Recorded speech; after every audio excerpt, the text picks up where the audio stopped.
In the first few minutes after your baby is born, there's a lot of things going on. One of the first things is, you yourself, you've just had your baby. You've had to gather all your strength. You had to use all of your energy. You had to use all of your mental resources.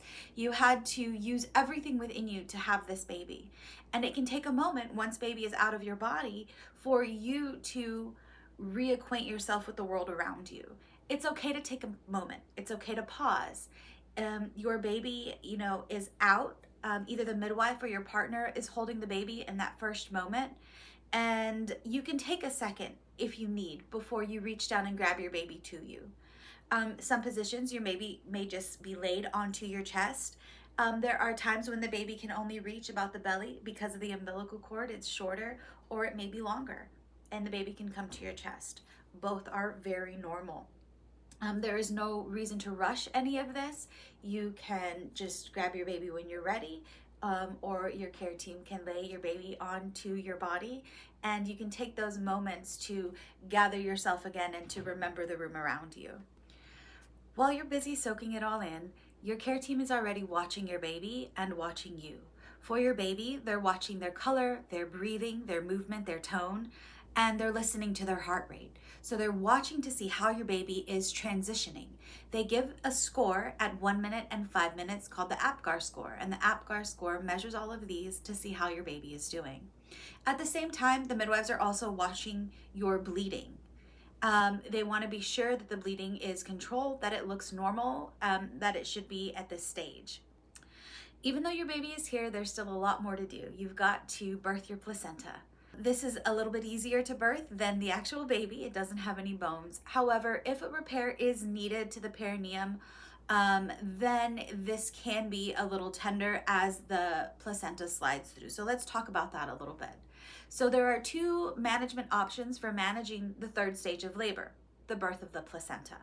There is a medical management and an expectant management.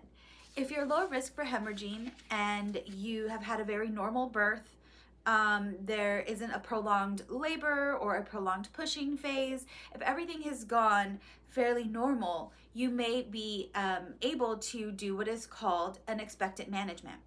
Expectant management is a more hands-off approach. Your care team simply just watches your bleeding and makes sure that what they're seeing is along the lines with what should be happening at this stage. If they see too much bleeding, or if they see any signs that this could be happening, then what they can do is give you a shot of Pitocin. There are a couple of ways to manage postpartum bleeding. One of the quickest and most effective is a shot of Pitocin intramuscularly into your thigh. If there are no signs of bleeding, then your team would just wait patiently until your contractions start up again, signaling that the placenta will be born soon. The other option for the third stage of labor management is a medical management. What this means is that as soon as your baby is born and put onto your chest or your belly, then your team would preventatively go ahead and give you a Pitocin shot in your thigh. This is called medical management, active management of the third stage of labor, and this is to help deter postpartum bleeding. Both of these options are available to you. Please discuss with your care team which option is most preferred for you. Now, whether you've had Pitocin or not, your body will begin contracting when it's ready to release the placenta. You will feel strong, crampy pressure. They won't be big contractions like the ones that brought you baby, but you will still feel them in your body. This is your body working hard to release the placenta, and so that way you can birth it. This can take anywhere from 5 to 30 minutes. When the placenta does separate from the wall of the uterus, there is a small gush of blood. This gush of blood is to be expected. Everybody is ready for it, but this signals to your care team that your placenta is been released. They may gently check the cord to see if it gives. Nobody should be pulling on the cord to release the placenta. That will happen on its own. However, what happens is you may see them gently tug at it, and what they're doing is they're tugging to see if it gives at all. And if it gives, then it likely means that the membranes holding the placenta to the inside of the uterus have released, and it means that you are ready to birth your placenta. You can do that in the position you're in. Sometimes giving a cough or a grunt will help you push out the placenta, and sometimes you do need to change positions to do that as well. We definitely want baby remaining on you the whole time. So if you need to change positions from the one that you're in, we can always have your partner hold your baby onto your chest while we help you move into a different position to be able to birth your placenta. Alternatively, your partner can hold on to baby for a little bit if that feels better for you as well. Many people will choose delayed cord clamping for their baby. This is almost standard care, at least through the first minute. What is important to know is that as long as the cord is still pulsing and hasn't turned white, then your baby is still receiving their blood from the placenta. Once the cord turns white, then you know that your baby has received all of their blood. This is up to 30 to 40% of your baby's total blood volume that was left in the cord and the placenta. So it's really important to be able to get that to your baby. This gives the baby extra iron stores for their first 6 months of life and delivers to them stem cells. One potential downside of the baby receiving all of their blood is that they are at a slightly higher risk for jaundice. However, we do know that jaundice is highly treatable with light therapy and frequent feedings. Your care team may even have a bilirubin meter if you're concerned that your baby is jaundiced, so they're looking yellow. Then you can take them back to your care team and they can likely read your baby's jaundice levels with the bilirubin meter. Might be something to talk to your care provider about to see if that's available for you. So right after your baby has been born, your body is already working so hard to heal. There's a process called involution. Involution is where the uterus starts to shrink back to its pre-pregnancy size. This whole process can take up to 6 weeks. However, when you arrive in labor, your uterus is all the way up in your ribs. Once you've had your baby, your uterus is about at the level of your belly button. And then in the first couple of hours postpartum, your midwives really want to see your uterus going to about 2 finger spaces below your belly button. This is called 2 finger breaths. So they will continue to check your uterus. They will also massage your uterus, which doesn't feel like a massage. It's very intense. They will palpate, they will touch for the top of your uterus, and then they will press down to ensure that it is contracting, to make sure that it is starting this process of involution. What we have to remember is that prior to the involution process, when your placenta was still attached, the placenta is about 10 inches. So it is about the size of a 10-inch dinner plate. When the placenta is released and the uterus hasn't yet begun to shrink back down, that wound itself is still that size.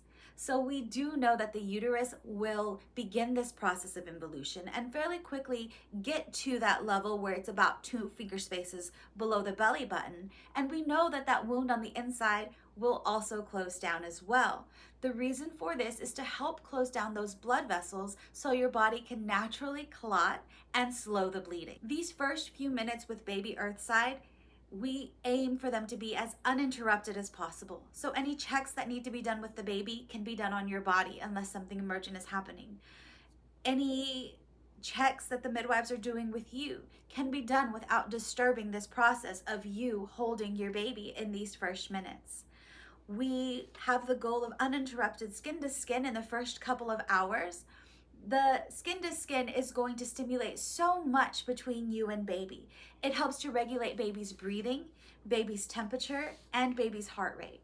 It reduces stress in both you and the baby. It supports early feeding, having the baby next to you, smelling your colostrum, smelling your body. All of this starts to increase that bonding, that pleasure reward response that we have. When we see our babies, when we feel our babies, when we hold our babies, we have a very unique response in our bodies. We like it. We like it, and it makes us feel love. And when that happens, we are hormonally rewarded for responding to our children, for holding our children, for feeling our children. So it's a very unique bonding process that happens, and we really want these moments to be as uninterrupted as possible. Now, the first couple of hours are a continued time of transition for both you and baby. Once you are settled into a comfortable position, so you've either moved from the birth pool or from wherever you were in your home, or if you're at the hospital, you're in the bed.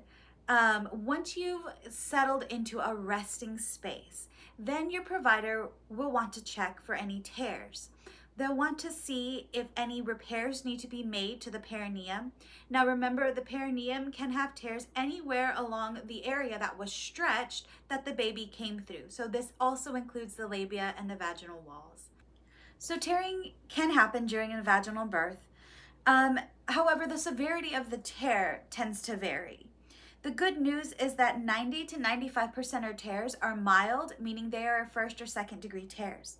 And many first degree tears, they don't need stitches at all. They heal beautifully on their own. It just takes a little bit of care and attention and awareness of the way you're sitting, and to intentionally rest in those first days, first weeks, and those usually heal fairly easy, fairly quickly. If you're in a birth center or having a home birth, at this time that the provider has checked for tears, they may just wait until after you've had your first golden hour or two. If you're in a hospital setting, your OB or midwife will typically do it fairly quickly after the baby's born. As your doula, I will be nearby. I will be making sure that you have your water. I will be making sure that you're comfortable, supporting you with pillows. And then, when your baby is ready to nurse, if you see them rooting around, if they're trying to crawl to your breast, then I can help you get baby's first latch on. It's important to remember that not all babies just go straight to the breast. A lot of factors can influence this. If there was a long labor, how long the pushing phase lasted, if there was medication used, and how baby is transitioning early on. All of these factors can play into whether or not a baby is ready to nurse pretty quickly. You may see your baby's head bobbing around. You may see them rooting, so just kind of like looking for the breast. You may see a little tongue thrust happening. Those are all signs that your baby would like to eat. The smell of colostrum and your breast is very similar to that of amniotic fluid. So your baby is naturally drawn to that. And when they're ready, you can guide them yourself, or I can help you gently guide them onto your breast so you can start breastfeeding. If you're bottle feeding, I will also be able to show you how to do a paced bottle feeding. So I can show this to you, I can show this to your partner, but a paced bottle feeding is a very gentle way to feed baby. It's a more natural way to allow baby to let you know when they're ready for that milk, and to give it to them in a way that isn't allowing just gravity to continue to pull that milk down as they're trying to suckle or learning to suckle. Your team will continue to assess your uterus. Yes, this means they will continue to do the fundal massage. They will do this about every 15 minutes or so in the first hour, and then go back to about 30 minutes or so, just to ensure that everything is going in the right direction. This can be uncomfortable, but it is such an important part to helping your uterus clamp down and to prevent bleeding. As your bleeding stables, then these checks will continue to space out. I will be helping you settle in. I will be helping you feed. I will also be being sure that you have some food postpartum, that you have your drink ready to drink when you're postpartum. So you're staying nourished, you're staying hydrated, you're staying well cared for as you learn your new baby, and as you learn how to begin breastfeeding and just take in these initial moments. I will also do sometimes a light ankle or foot massage if there's a lot of discomfort due to maybe a repair that needs to be made or has been made, if there is some discomfort in the body, or even if it was just a long labor. Sometimes my clients like to have a nice foot or ankle massage. I'm absolutely open to that. I will offer it for you. But if it's too much stimulation, too much sensation for everything that has just happened, then that's understandable. But that is also something else I can do in that initial postpartum time. Between the end of the first hour and moving into the second, your care team will begin newborn assessments. This includes weighing, measuring your baby, and checking them from head to toe. Once you've had your initial feed with baby, once newborn exam has been done, at some point after this, your care team will be ready to make a repair if you need a repair at all. Remember that during that time, again, I am right with you. I'll help you take those first few breaths as they start to numb the area. They have a medicine, lidocaine, that they can inject. Also, sometimes they use a numbing spray. Sometimes I have seen them squirt a little bit of the lidocaine from the syringe itself onto the area to topically numb that space. I will still be right there next to you, helping you manage and cope through these moments as well. Another thing that they look to have you do in the first couple of hours is to go to the bathroom. So if you've had an unmedicated vaginal birth, then you will scoot to the edge of the bed, feel your feet on the floor. We want you to look forward. We don't want you fainting. We want you to kind of reacquaint yourself with walking and moving again, because you've been resting for a little bit after doing this really big thing. So there's a lot of adjustments that your body is making even as you're getting up to move. So if an epidural has been used during the birth, then at this time you still won't have full functioning of your legs, and they may do a quick in and out, which means that they use a catheter to drain your bladder. It's a short process, and again, you can't really feel anything because you still have the effects of the epidural medication. So if you are at a hospital, you will spend your first 2 hours in your birth suite, so the room that you gave birth in. And at about 2 hours, they transfer you to your postpartum suite. And this is where you will be until they release you. If you are at a birth center, you will stay there for the initial 3 hours postpartum. And then around that time, they start getting you ready to go home. So now we're going to talk about the first few days postpartum. These first few days postpartum are full of so much transition. Again, we keep saying this word, transition. Transition when baby's born. Transition in the first couple of hours. Now we've got a transition at home, right? What does that look like? Well, the first few days are incredibly exhausting. Your body is having this huge hormonal shift from birth hormones to postpartum hormones. And if you're breastfeeding, your baby stimulating your milk supply is also creating another influx of hormones. So there's a lot of stuff going on inside your body, as well as the stuff that's happening around you. Baby's crying, baby needs food, baby needs to sleep. So you're trying to put them down, you're trying to feed them, you're trying to do all of these things. And those first few days are so exhausting. As your doula, I will continue to check in with you and remind you of some priority reminders, but let's go ahead and talk about what some of that looks like. So remember that your uterus is still shrinking, right? You've still got to have this involution process that is going to continue over the next 6 weeks. So it is so important, especially in this initial phase, to rest. In the first week, you should be in your bed. I know that's hard when a lot of people want to be up and about and moving, especially if they do start to feel better. But that first week, for the sake of your body, for the sake of healing, to honor the birth that you had and the work that your body did in birth, we've got to honor that time to heal. So it's so important in these first few days and first week that you can stay in your bed. If your couch is your spot, then that's fine. Use your couch. It can be helpful to have more than one place where you're able to have all of the things that you need around you, but initially we want you resting as much as possible. Definitely going to the bathroom after having a baby can be a little bit intimidating if you've had a repair. Also, just from pushing, sometimes that creates hemorrhoids. So there's kind of a lot of sensations that can still be happening, but that's okay. You can use your peri bottle. When you go to the bathroom, just put some lukewarm water, some room temperature water, and you can spray the area to help kind of dilute the urine if it causes any stinging. You may also talk to your provider about using a stool softener. Those are over the counter, but that can lessen the amount that you have to push when you go to the bathroom if that is causing you any discomfort as well. You definitely want things nice and moving. Now for your perineum, if any repairs have been made, perineal cool packs, numbing sprays, and your peri bottle. All those things will go a really long way. I do have a separate video on how to make a really great long-lasting perineal cool pack. Feel free to check that out. Another thing that you will notice is as your body you're learning to breastfeed your baby and your baby is learning to latch, in those first days, things can be a little bit off. Now, pain is not normal for breastfeeding. Tenderness in the beginning is, but continued pain isn't normal. So if something needs to be addressed, or if you have questions, feel free to reach out to me and I can help guide you and get you the right resources for that. Now, I do have a video for nipple care if you have bleeding, cracked, or sore nipples. You can check that out. Another thing that we want to talk about postpartum is sleep. What does sleep look like realistically postpartum? Well, we do know that in the beginning you are feeding baby every 2 to 3 hours.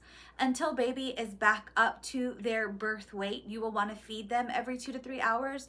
So if you're exclusively breastfeeding, this can make for a lot of exhaustion if you're unable to hand off feeds. And if you're feeding baby with a bottle, you know, they're up and they're crying and you have to change their diaper and you have to feed them. So there's kind of a lot of things that are constantly going on, even between you and your partner. It can be hard to get rest in that initial postpartum. So here's what I love to tell my clients. When we're looking at sleep in postpartum, we want to look at any 8 hours of sleep in a 24-hour block of time. Now, this isn't 24 hours morning to night. That's not what we're looking at. We're looking at any 24-hour block of time being able to get 8 hours of sleep. If you can get 6 to 8, fantastic. The goal is 8. So this means that there will be some 30-minute naps. There will be some times where, you know, your partner has the baby for an hour and you're able to sleep. There will be some times that as soon as your baby goes down, you go down, right? So I really want you thinking about sleep in terms of any 24-hour block, getting a good 6 to 8 hours with the goal of 8 in a 24-hour block. This is an excellent way to look at it in that initial postpartum as baby is learning the difference between night and day and they don't have any routines yet. Now, in the first couple of days, it is so important to continue checking in with your partner. Let them know how you feel. Let them know what you're experiencing. And also ask them how they are doing. What are they feeling? What are they experiencing? It is so common for in the first few days for partners to go over the birth experience together. Listen to each other. Let each person tell their own story and tell their own perspective. Because for as many people are in the birth space, that's how many different perspectives we have. So share yours with your partner. Talk about anything that comes up for you and take care of each other in these first days. Know that it's okay to use your voice. Know that it's okay to ask for help. Know that it's okay to even hand your baby over so you can get some sleep, or you can take a shower, or you can do something to tend to yourself. That is absolutely okay. So as the first few days turn into the first few weeks, you'll want to prioritize your recovery. You'll want to prioritize caring for yourself in the same way that you have. You want to keep all of those things at the forefront while now taking care of this sweet little baby. Your reality really settles in once you're finding small routines, once you're finding new ways of doing things with your newborn. This is a time to revisit your postpartum plan. Who's doing the laundry? Who's doing the folding? Who's getting the groceries? All of these different things are going to be things that need to be addressed, and the way they look in the first couple of days and the way that changes as the weeks go on, that's going to change who's doing these things. So have these conversations with your partner and make a plan for them. Now, through the first couple of weeks, your postpartum bleeding will continue to taper off and it will eventually slow to a stop. If it does pick up, it may be a sign that you're doing too much, but if you have any concerns, of course, reach out to your provider. So let's talk a little bit about the baby blues. So up to 80% of people can experience the baby blues, but what are the baby blues? This is a period of time in the first 2 weeks postpartum where your hormones are changing so much, right? So we did talk a little bit about the change from birth hormones to postpartum, right? But there was a huge influx of hormones during your birth. And now your body is changing and transitioning, and you're almost coming down off of these birth hormones. So there is a withdrawal almost that your body experiences. And during this time, you can feel things like crying easily, you can feel easily agitated, you can feel extreme highs mixed with extreme lows. There's all kinds of different ways that this comes out emotionally. It comes out when we're exhausted, when we're fatigued, right? We may have this anxiousness or this worry. Now, all of these things can be common postpartum. However, we do know that in those first 2 weeks, this is a really prime time where people can experience this. And this can be due, again, to the hormones. So, what we do know is that at about 2 weeks postpartum, this should start to taper off. You should start to be able to feel your feet on the ground, to feel your brain in your head, and to start to feel more like yourself. Yes, things are different, but you will feel more like yourself. If you are one of those who does experience the baby blues, please reach out for support. Please reach out to talk. Please reach out for resources. And know that usually by about 2 weeks, it lets up. Now, if it hasn't let up, then that would lead to more conversations to seek some resources to help you through that. But again, it is very common to feel these postpartum blues in that initial 2-week period. Okay, so by about 5 weeks postpartum, you will start feeling some routines, some patterns starting to form and then dissolving again. And then you'll find new routines and new patterns. This is such a time of change, and those routines and patterns change all the time. And that's okay. Just hang in there and stick it out. By about 2 months postpartum, so much is happening with baby. They are growing through growth spurts, developmental leaps, and they are cluster feeding a lot because they're growing and their body needs that nutrition. So it feels kind of relentless. There's a lot of things going on. I want to remind you that all of this is normal, that all of this means your baby is growing and developing, and that your baby is hitting milestones. This is a real time of transition from the initial newborn infant phase, and now they're starting to be able to comprehend more. There's even times, especially during what we call sleep progressions at 4 months and 8 months, and there are others, where their brains are so active, trying to take in all of this input that they don't completely shut down and they don't go into that REM sleep. So when you're having those nights of, why won't you just go to sleep? The reason is because they're so busy growing. And I know that it's a lot, and it can be exciting to watch them in all of their new developments. So just hang in there, you're in for the ride, and you will get through all of this. So your official 4th trimester ends at 3 months postpartum. You guys will have been through so much at this point. You guys will have learned so much about each other. You will learn so much about yourself. And you guys will continue to do what you've been doing. That's seek support. That's voice your needs. That's reaching out for resources. That's continuing to ask questions so that you can continue to guide your family in the way that is best for you. Thank you so much for taking this time with me today to learn about all of your firsts postpartum, whether that's minutes to days to weeks to months. There's so much going on. And always remember that as your doula, I am here for you. You can give me a call, you can shoot me a text, you can ask me your questions, and I will do my best to help meet you where you are.